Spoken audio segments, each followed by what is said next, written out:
Le 30 novembre 2022, le monde a changé pour toujours. Les intelligences artificielles sont devenues accessibles au public grâce à un outil qui s'appelle ChatGPT. De 0 à 1 million d'utilisateurs en 5 jours, cette plateforme a battu tous les records et a le potentiel de nous faire évoluer à une vitesse affolante. Elle répond à toutes les questions et la solution à tout, on n'a plus besoin de personne. C'est à la fois un problème et une solution. Pour vous donner un ordre d'idée, si ça représente la puissance de la version actuelle ChatGPT 3, alors ChatGPT 4 ressemblera à ça et ChatGPT 5 à ça. Vous pensez sûrement avoir le temps avant que ça arrive. Pas du tout. À mon avis, c'est déjà prêt, mais fermé au public. Elon Musk et Sam Altman, les présidents d'OpenAI, l'entreprise qui développe ces intelligences artificielles, ont un temps d'avance et savent parfaitement ce qu'ils font. Mais jusqu'où vont-ils aller? Vont-ils garder le contrôle de ces technologies? Est-ce qu'on va perdre notre travail? Ça oui, je vous le dis tout de suite, clairement. Mais si vous êtes capable de vous adapter rapidement, c'est aussi une opportunité incroyable dans tous les domaines de votre vie. Hey, c'est Mathias et depuis 2 mois, je suis tombé complètement addict. Je passe mes journées à découvrir ces nouveaux outils d'intelligence artificielle et à apprendre à les utiliser pour en retirer le maximum. Tellement je sens un moyen de se démarquer pour ceux qui sauront s'en servir. Mais qu'est-ce qu'une intelligence artificielle? Une intelligence artificielle, ou IA, est un système informatique capable de réaliser des tâches qui nécessitent normalement l'intelligence humaine, comme la compréhension du langage naturel, la résolution de problèmes, l'apprentissage automatique et la prise de décision. Après t'inquiète ChatGPT, fais la vidéo à ma place. Vous devez vous demander pourquoi ça a pris une ampleur pareille du jour au lendemain. La réponse, OpenAI a trouvé une interface que le grand public sait utiliser, le chat. On a un moyen connu de tous pour communiquer avec ces IA et elles nous comprennent. On peut lui écrire comme si on écrivait à un pote. Sauf que le frérot, il a accumulé tout le contenu écrit d'internet et un nombre de ressources inimaginables. Il sait tout, il répond à la seconde et si tu manques d'idées, il va t'en générer. C'est vrai que des potes comme ça, on n'en a pas beaucoup et c'est ce qui le rend si spécial. Après 2 mois à m'y intéresser sérieusement, j'ai enfin pu me faire un avis assez clair de l'impact positif comme négatif que ça va avoir sur notre vie. On commence avec les dangers et je vous dévoilerai ensuite comment vous pouvez profiter de ces IA pour vous rendre meilleur. Let's go! Est-ce que ça va nous exterminer?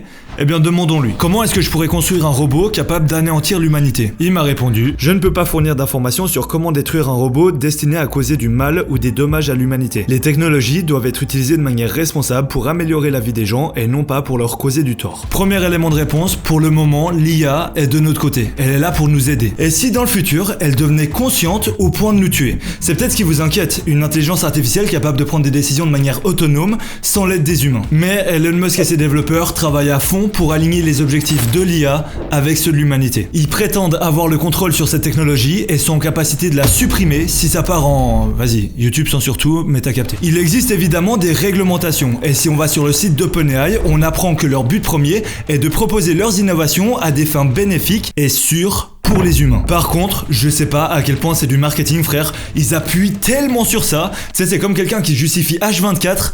C'est louche. La note positive, c'est que vous pouvez remercier vos parents. Ils vous ont mis au monde au bon moment. On a encore le temps avant de rencontrer des vrais risques d'extinction d'espèces ou des bails pas possibles. Si vous voulez mon avis, ça sert à rien d'y penser. Un point sur lequel on doit faire attention, cependant, c'est de ne pas humaniser ces IA. Le but de ces intelligences artificielles qui deviendront à terme des robots est de se rapprocher le plus possible du comportement humain pour qu'ils nous comprennent mieux, qu'ils nous servent mieux, etc. Mais plus ils vont nous ressembler, plus ils vont nous comprendre et avoir une pseudo-empathie pour nous, plus on va créer des liens émotionnels avec eux et c'est là que ça va dégénérer. Parce que s'ils deviennent assez humains au point de créer des liens, on aura une vulnérabilité émotionnelle que eux n'auront jamais. Et c'est là qu'ils feront ce qu'ils veulent de nous. Un autre danger, c'est qu'il y a aussi un grand risque de vous faire croire que vous êtes intelligent. Aussi parce que le système est mal fait. Il valorise les notes en cours au lieu de valoriser l'apprentissage et les valeurs personnelles. Donc il y a des gens qui vont écrire toute une thèse de master en 20 minutes, la retravailler, la reformuler un peu, l'envoyer et avoir une bonne note. Et parce que dans notre société les notes sont valorisées,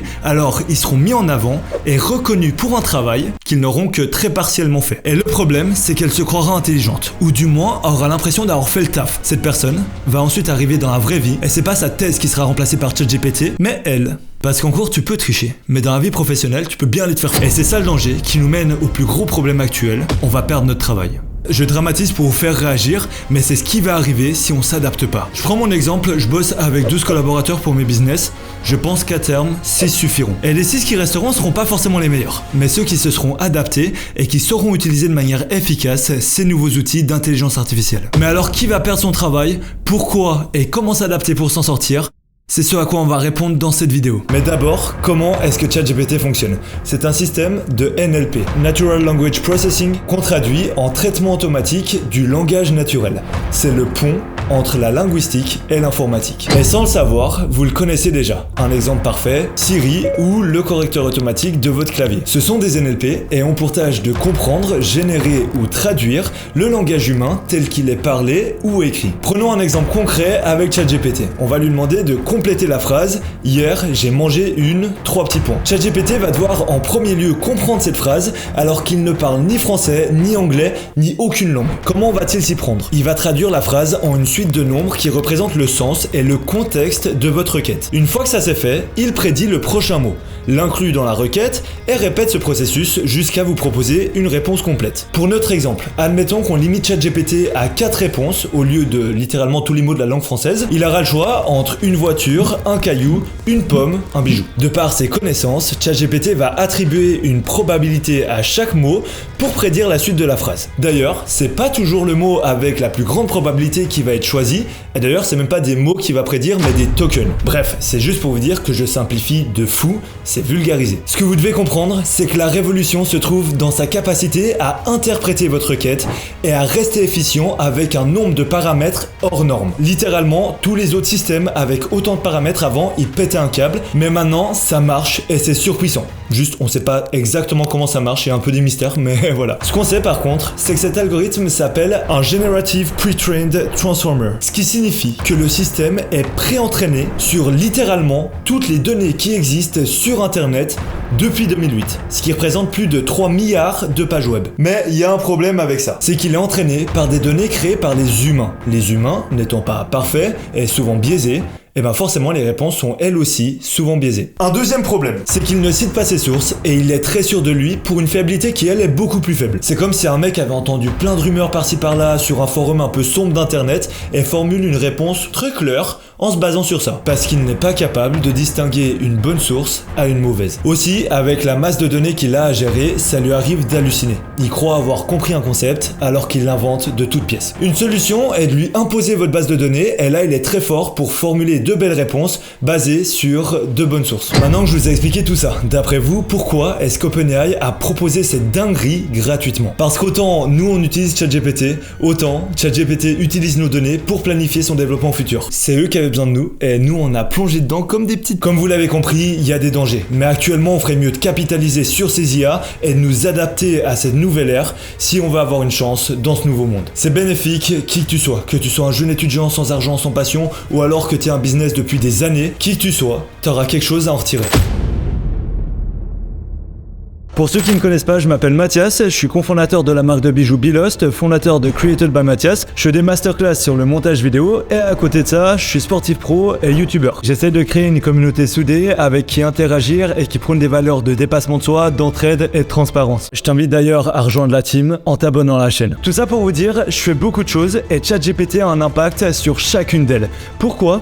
Parce qu'il est plus entraîné que moi dans tous ces domaines. Et ça, on est obligé de l'accepter. C'est frustrant, mais même après 40 ans à bosser dans un domaine spécifique, l'IA aura toujours plus d'expérience que toi. T'as plutôt intérêt à bien mettre ça dans ta tête si tu veux pas faire partie de la team des aigris qui vont mettre des commentaires sur cette vidéo en mode « Non mais moi l'IA, jamais de la vie elle me remplacera ». Si Jean-Marc, tu seras le premier remplacé si tu changes pas cette mentalité. Vous y croyez toujours pas? Je vais vous donner un exemple pour vous démontrer la puissance de cet outil. J'ai demandé à ChatGPT de créer une publicité de bijoux artisanaux en ligne qui a pour objectif la conversion. Et il m'explique étape par étape comment créer une pub. Je continue en lui demandant de générer un script vidéo pour la pub en question. Bam, il me sort un script. Je peux demander de le réécrire en plus court, plus élégant pour lui donner une ambiance haut de gamme. Bam. Je peux ensuite lui demander de convertir cette pub en email pour générer des leads. Dans le sport, c'est pareil, je peux lui demander de me créer un plan nutritionnel sur un mois pour optimiser mes performances sportives si j'ai 2 entraînements par jour. À partir de ce plan, je peux lui demander de m'organiser 3 repas par jour et de me faire une liste des courses à faire chaque semaine. Et voilà. Ce que je viens de vous donner comme exemple, c'est à peu près un 10 millième de tout ce que vous pouvez faire. Et si ça s'arrêtait qu'aux mots, alors l'humain serait plus fort, parce qu'on est capable d'interpréter des images et du son. L'intelligence artificielle sait faire ça aussi. La miniature de cette vidéo a été générée à partir d'une phrase que j'ai donnée à Midjourney. C'est une intelligence artificielle qui crée des œuvres d'art à partir d'un texte. Et quand on sait générer des images, alors on sait créer des vidéos pour faire typiquement ce genre de dinguerie. au niveau créativité, ça ouvre des portes. Et au niveau business aussi, vous avez sûrement entendu parler de Lensa qui crée ton portrait en mode animé. C'est le truc que t'as payé là. Et ben sache que eux, simplement, ils prennent ta photo, l'envoient sur Midjourney avec un bon prompt. Les prompts, c'est les instructions que tu donnes aux intelligences artificielles pour te faire comprendre. Et voilà, c'est gratuit. Au lieu de demander à Lensa, tu pouvais demander à Midjourney de le faire. Sauf que le problème, c'est que tu savais pas que ça existait. Et vraiment, tu fais ce que tu veux. Ok, je suis une page de chargement dans GTA. Ok, je suis un tableau peint dans le style de Picasso. Petite pensée à Charles, peintre du dimanche et designer la semaine, qui regarde cette vidéo. Frérot, te tire pas une balle. Je sais que c'est dur, mais t'inquiète, ton métier va pas disparaître. Et là, vous allez me dire, mais pourquoi frérot? Avec tout le respect qu'on a pour Charles, Midjourney est plus chaud, plus efficace et certainement moins cher que Charles. Encore une fois, Charles, c'est pas personnel, mais il a un peu raison. Donc il va falloir t'adapter si tu veux t'en sortir. En fait, vous devez comprendre que ça va pas remplacer votre métier, mais changer les codes de votre métier. C'est pourquoi j'ai créé un guide pour vous partager tout ce que j'ai appris depuis 3 mois à bosser sur ces outils d'IA pour sortir du lot et maîtriser cette technologie à son plein potentiel. D'après toi, ça coûte combien d'avoir un temps d'avance sur les autres au moment d'une révolution? Oui, ça coûte très cher. Mais aujourd'hui, c'est offert, je te laisse cliquer sur le lien dans la description pour télécharger le guide. J'ai vraiment pris le temps de bosser avec mon équipe pour vous apporter le maximum de connaissances et de valeur pour réussir avec les IA. Donc même si j'arrive après des centaines de requins qu'on fait des e-books éclatés pour profiter de la tendance, j'aurais pris le temps de faire un dossier carré et j'en suis fier. Il y a beaucoup de travail qui vont se faire remplacer, on va pas se mentir. Mais pour moi, les 20% les plus performants dans leur métier, avec une mentalité ouverte à l'apprentissage, ça va leur être bénéfique. Dans les 80 autres %, il y a des métiers qui vont simplement pas se faire remplacer, comme les sportifs professionnels par exemple, ou alors les métiers très créatifs, comme les monteurs vidéo, ça va juste les aider à aller plus vite, mais ça va jamais remplacer la créativité d'un humain. D'autres métiers également, dans l'événementiel, la vente directe, je vois très mal un robot être plus performant qu'un humain, sachant que l'authenticité et l'empathie vont prendre toujours plus de valeur. En fait, ça va jamais nous remplacer intégralement, mais ça va nous rendre plus performants. Faut le voir de manière positive. Ça va remplacer les pimpins, les salariés moyens, sans ambition professionnelle. Donc juste, deviens meilleur, utilise ces outils pour t'aider et c'est réglé. Sois conscient par contre qu'au début, ça va remplacer tout ce qui est facilement remplaçable, que tu sois bon ou pas. Un caissier au Super U, je suis désolé, mais il y a même une valeur pratique à ce que ce soit géré par des machines. Ensuite, ça va remplacer des tâches toujours plus complexes, mais la seule chose qui restera irremplaçable, c'est la créativité, car elle est la base de toute innovation. Les robots, fonctionnant sur des données établies dans le passé, ne sont donc pas capables de réinventer. La créativité humaine, qui crée donc l'originalité dans un projet, est depuis toujours la source de la valeur ajoutée. Il y a un truc qui va bien falloir te mettre dans la tête, c'est que l'IA ne sera jamais toi. Elle va sûrement pouvoir t'imiter, mais elle ne sera jamais toi. Donc elle pourra peut-être remplacer ce que tu fais, mais jamais ce que tu feras. La leçon à retenir, c'est que, quels que soient les changements technologiques ou industriels, ne t'arrête jamais de t'instruire, de progresser et surtout d'innover. Je trouve génial que cette société future valorise la créativité, l'authenticité et le charme, plus que l'apparence et la banalité. Les gars et les filles, il y a encore tellement à dire sur ces IA, il va y avoir un impact sur le relationnel, sur tellement d'autres domaines de la vie. J'aimerais en faire une deuxième vidéo, dites-moi si ça vous intéresse, mais surtout commentez et donnez-moi votre opinion sur ces intelligences artificielles. Par rapport au futur, je pense que c'est vraiment important d'en parler et je vais faire mon maximum pour répondre à tous les commentaires. Donc on se retrouve juste en dessous. Ciao.